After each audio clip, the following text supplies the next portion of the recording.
There is a kind of sadness that comes from living in a restless state of FOMO, or fear of missing out, as the acronym goes. The experiences you'd squander if you didn't show up to an occasion, the next song you wouldn't hear if you left a party too early, and so on.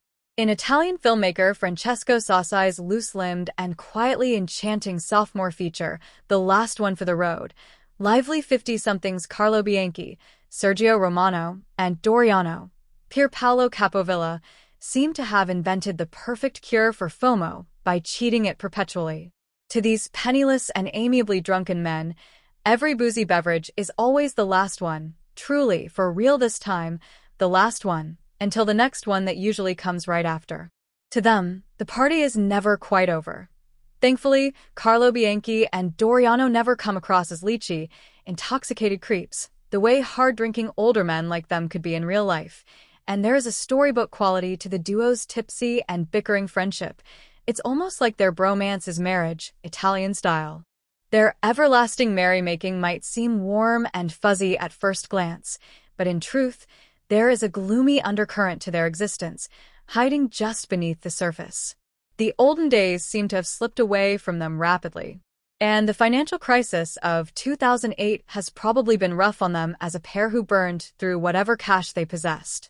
If only they could dig up the sizable chunk of money that their old friend buried somewhere in town before he left for Argentina.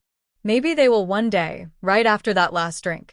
Written by Sassai and Adriano Candiago, and loosely born out of some of their real-life experiences, The Last One for the Road grasps its lead character's aging-related anxieties acutely and insightfully, amplified during the years that you can be considered neither old nor young, like the 70s, born Carlo Bianchi and Doriano.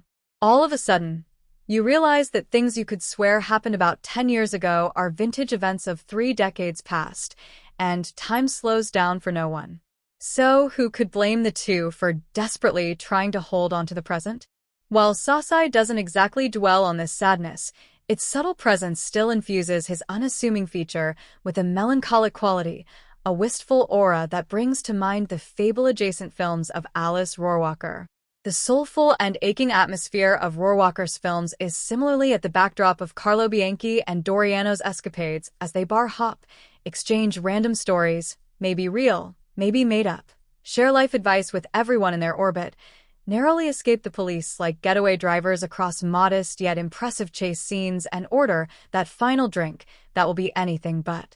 On the background of their ceaseless journey is the glorious Venetian plains, landscapes, and settlements that seem to be stuck in a transitionary space, like Carlo Bianchi and Doriano, somewhere between urban and pastoral.